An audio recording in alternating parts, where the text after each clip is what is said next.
አንድ ሙስሊም የሆነ ሰው ሙዚቃ ሲያዳምጥ ለምን ታዳምጣለህ? የሙስሊም ተግባር አይደለም እኮ ዘፈን አይቻልም ስንላቸው ማስረጃ ከሐዲስ ከቁርአን ይጠቅሳሉ። እና ለነዚህ ምን አይነት መልስ ነው ያለን ይላሉ። ሙዚቃ ሐራም እንደሆነ ሙስሊሞች ያውቃሉ። ሙስሊሞች በጠቅላላ የሚያውቁት ጉዳይ ነው። ሙዚቃ ሲባል ያው የሚፈለግበት ክላሲካሉን ወይ መሳሪያውን ድምጽ ከሆነ ሸሪዓው የከለከላቸው መሳሪያዎች አሉ። የሙዚቃ መሳሪያዎች፣ የትንፋሽ መሳሪያዎች በአሁኑ ዘመን ያሉት እንደ ሳክስፎን የሚባለው አይነት ወይ ደግሞ ዋሽንት የሚባለው ሚዝማር ይሉታል በአረብኛ። እነዚህ በትንፋሽ የሚሰሩ መሳሪያዎችን ሸሪዓው ከልክሏል። በተጨማሪ ደግሞ የክር መሳሪያዎች ክራር ሊሆን ይችላል፣ ጊታር ሊሆን ይችላል፣ ፒያኖ እሱም ክር አለው እና እነዚህ የክር መሳሪያዎችንም ሸሪዓው ከልክሏል። ሐዲስ ላይም የመጡ አሉ። ጡንቡር የሚሉት እንደ ዑድ መሰል ወይም ደግሞ ክራር አይነት ይዘት ያለው ሸክሉን የተለያየ ቅርጹን የተለያየ ያረቡ ይሰሩ ይጠቀሙበታል። በአረብ ምድር ላይም የተለመደ ነው እና እነዚህ መሳሪያዎች ሸሪዓችን ከልክሏቸዋል። ከዚያ ሌላ እንደ ዱፍ ያለ የመሳሰሉት ከዚህ ጋር ከዱፍ ጋር ተመሳሳይነት ያላቸው ከበር ምንለው ወይም ትልቁ ከበሮ ሊሆን ይችላል። እነዚህ ግን የተፈቀዱ ናቸው። ሙጥሪቦች አይደሉም። ስሜትን ወደ መጥፎ አይነት ሁኔታ የሚወስዱና ለሐራም የሚቀሰቅሱ መጥፎ አይነት ስሜት ውስጣችን እንዲፈጠር የሚያደርጉ መሳሪያዎች አይደሉም እና እነዚህ ሸሪዓው ፈቅዷቸዋል። ዱፍ ጀላጅል ቢኖረው ከዚህ በፊትም እንዳነሳ ነው ብረቶች ሰንጅ ምንለው አለ እንደ ሳህን ያሉ ብረቶችን ማገጫጨት እና እነዚህን የመሳሰሉ ድምጾች ከሆኑ ክልክሎች አይደሉም እና ከግጥሙ ጋር ከሄድን የሚባለው ነገር ጋር ደግሞ ከሄድን ክላሲካሉን ወይም መሳሪያውን በዚህ መልኩ ከፈታነው በኋላ ወደሚባለው ነገር ስንመጣ ወደ ሐራም ቅስቀሳ የሚያደርግን ነገር ማድመጡም አይቻልም። ስሜትን የሚቀሰቅስና ወልዒያዙ ቢላህ አንድ ሰው ሻህዋውን ስሜቱን ወደ ሐራም የሚገፋበት ብዙ ዘፈኖች እንዲህ አይነት ይዘት ሊኖራቸው ይችላል። ሰውን ከጥሩ እሳቤ ወደ መጥፎ ወይ ደግሞ ወደ ስሜታዊነት እንዲያደላ የሚያደርጉት ወደዚያ የሚስቡት ሸሪዓውን እንዲጥስ የሚያደርጉት ሸሪዓውን እንዲጥስ ወንዶችን ሴቶች ላይ የሚያነሳሱ ሴቶችን ወንዶች ላይ የሚያነሳሱ ያኒ የሐራም የሆነ እይታ ውስጥ እንዲገቡ በሐራም መልኩ እንዲፈልጓቸው እንዲያስቧቸው የሚያደርጉ አንዳንዶቹ ሐራሙን ሐላሉን ሐራም የሚያስብሉም አሉ። ግጥሞቻቸው ላይ ኩፍሩላ ከኢስላሙላ የሚያስወጡ ነገሮችን የሚናገሩባቸው አሉ። ዲናዊ ነገሮች ላይ ጥርጣሬን የሚያስገቡ ዘፈኖች አሉ።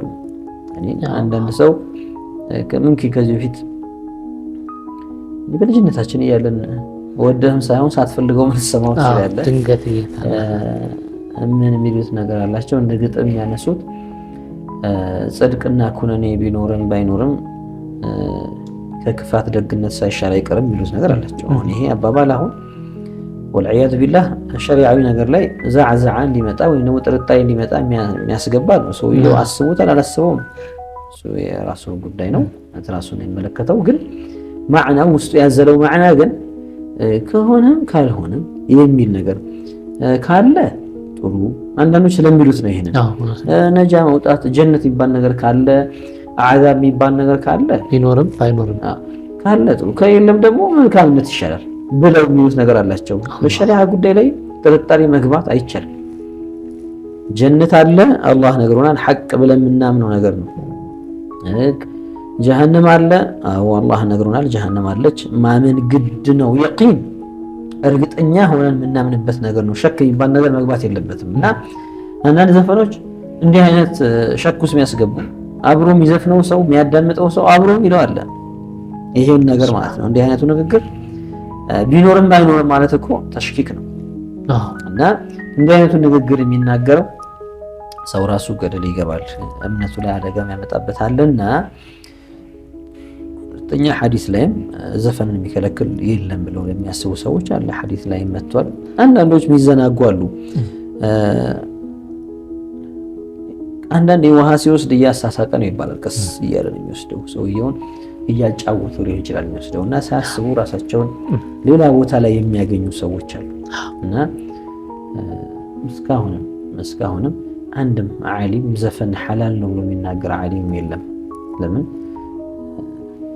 ረሱል ዓለይሂ ሰላቱ ወሰላም ወደፊት መጡ ሰዎችን እንዲህ አይነቱን ነገር ሐላል ነው የሚሉ ሰዎች ራሱ ይመጣሉ የሚል ምልክታንም አስቀምጠዋልና ጥንቃቄ የሚፈልግ ጉዳይ ነው። አላህ ይጠብቃል። አሜን። መልካም። መቼም በዚህ ጉዳይ ላይ አንድ ጥያቄ መነሳቱ አይቀርም አሁንም ብዬ አስባለሁ ከተመልካቾች። አሁን የሚወጡ ነሽዳዎች፣ መንዙማዎች የዋሽንት ድምፅ ያላቸው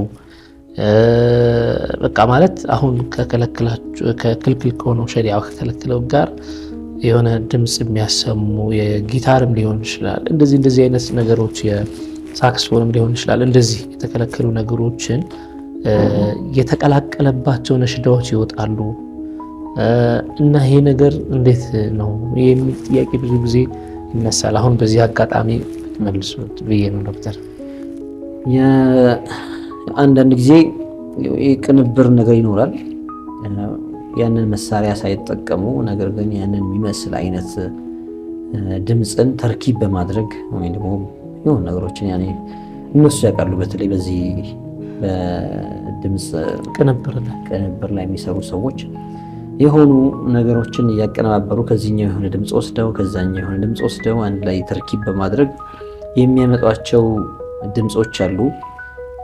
ዋሽንት መስሎ ሊሰማ የሚመስል ወይም ደግሞ የዋሽንት ድምፅን የሚመስል ነገር ግን በቀጥታ ዋሽንት ያልሆነ ከዋሽንት ተቀድቶ ሳይሆን ዋሽንት ራሱን ቀድቶ ወደ ሌላ እንትን ቢያስተላልፈው ነገሩ እዛው ነው፣ ለውጥ የለውም። ጊታርን ድምፁን ከቀዱት በኋላ ወደ ኮምፒውተር ውስጥ አስገብተው ከዚያ ቢያሰሙን ወይም ደግሞ ሌላ መቅጃ ውስጥ አስገብተው ቢያሰሙን መሳሪያው ራሱ ነው በቀጥታ ራሱን መስማቱና ተቀድቶ መስማቱም ያመጣው ለውጥ የለም።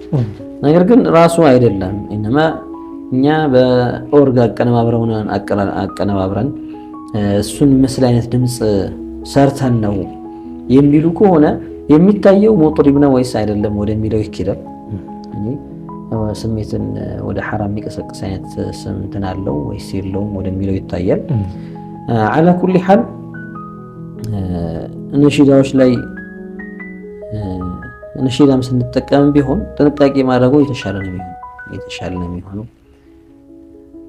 ምንም እንኳን ያሳምርልናል ወይ ደግሞ ጥሩ አይነት ድምፅ እንዲኖረው ያደርግልናል ብለን ብናስብም ግን ከሸሪዓው ይዘት ሳንርቅና ብዙም ሳንርቅ የሚፈቀዱ አይነት ድምፆችን እያደረግን ከሚከለከሉት እየራቅን እየተጠነቀቅን ቢሆን መልካም ነው። ጀዝመን ይሄ ነሺዳ እንዲህ አይነት ነገር አለው ብሎ በቁርጥ ወይም ደግሞ ወስኖ መናገር ሊከብድ ይችላል። እንዲህ አይነቱ ነሺዳ እንዲህ አይነት መሳሪያ ሰምተንበታል የሚለውን ግን የሚመሳሰሉ አይነት ድምፆች ከሆኑና ሐቂቃ የዚያ መሳሪያ ራሱ ቅጂ ካልሆነ ሐራም ነው ብሎ መደምደም ያስቸግራል። አንዳላችሁ ትንፋሽ የሚያወጣው ነገር ትንፋሽ እያወጣ ወይም ደግሞ ክሩ እየተመታ ካልሆነ በቀጥታ ለማለት ፈልጋችሁ ነው ዶክተር? አዎ መሳሪያው ራሱን ካልተጠቀም ነው። ነገር ግን እሱን የሚመስሉ አይነት ድምፆችን እኔ መሰለን አንዳንድ ጊዜ በሆነ አይነት አመታት እንጨትና እንጨትንም አብሮ ሲመቱት እኮ የሆነ የሚያወጣው አይነት ድምፅ ሊኖር ይችላል። የክር መሳሪያን ተጠቅሟል አይባልም። ይሄ እንጨትና እንጨት ነው የመታው ወይ ደግሞ የሆነ ብረትና ብረትን ሲያጋጨው በሆነ መልኩ አድርጎ ሲመታው ምን ሰማው ድምፅ ሊሆን ይችላል። እና ይሄ ድምፅ ከክር ድምፅ ጋር ተቀራርቧልና ብለን ሐራም ነው ልንል አንችልም። የሰው ድምፅም አለ። በዚህ አጋጣሚ ዶክተር የሆነ የሙዚቃ መሳሪያ የሚያስመስሉ ድምፆች ከጉሮሯቸው የሚያወጡ ሰዎች አሉ ማለት ነው። ያንንም እንደዛ እናየዋለን። እንደዛ ስለዚህ ያን መሳሪያዎቹን ከተጠቀሙ ወይም መሳሪያውን ራሱን ቀድተውት ቢያመጡት ይሄ መሳሪያ ክልክል ነው ለሚሉ ይከራል። በነገራችን ላይ አንዳንድ ኪታቦች ላይ ስለ አንዳንድ መሳሪያዎች ስለ ክራር ስለመሳሰሉት የተናገሩ ይኖራሉ። ነገር ግን እንዲህ አይነቱ እንደ ሻዝ ወይም ደግሞ ከፈትዋዎች ራቅ ያለ ፈትዋ ተብሎ ነው የሚወሰደውና በመዝሀብ ደረጃ ነው። በመዝሀብ ደረጃ አንዳንድ ዑለማዎች ያኒ በመዝሀብ ደረጃ መዝሀቡን ራሱን የሚወክሉ ባይሆኑም ነገር ግን ወደዚያ መዝሀብ ኢንቲሳብ ካደረጉ አንዳንድ ዑለማዎች በክራር ጉዳይ የመሳሰሉት የሰጧቸው ፈትዋዎች ይኖራሉ። ግን ዑለማዎቹ አልተቀበሏቸው። ኢጅማዕ አይደለም ያኒ ምን ለማለት ነው? ያንን እነሱ ያመጧቸውን አዳዲስ ፈትዋዎች ወይም የሄዱባቸውን አካሄዶች ዑለማዎች መቅቡል አላረጉትምና በቃ የሆነ ኪታብ ላይ ተጽፎ አግኝቻለሁ ብለን ደግሞ እንዳንንጠለጠልበት ልክ እንደ ኺላፍ እንዲታይ ቢሆን ፍቁድነትን አልሰጡትም ማለት ነው። ማለት ዑለማዎቹ ይሄ ኺላፍ ሙዕተበር ነው ብለው አልወሰዱትም።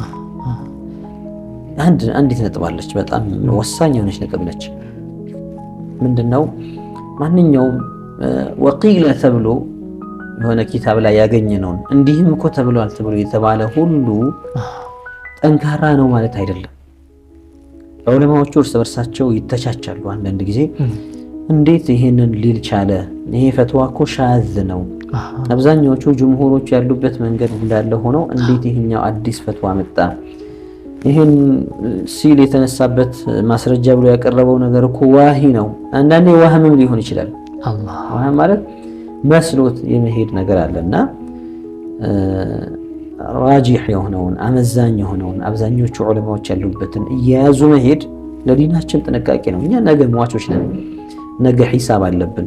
ዛሬ ስሜትን ከምንከተል የበለጠ ዑለማዎቹ አብዛኞቹ ያሉበት የትኛው ነው የሚለውን እየመረጠን እየተጠነቀቀን ብንሄድ ለራሳችን ኸይር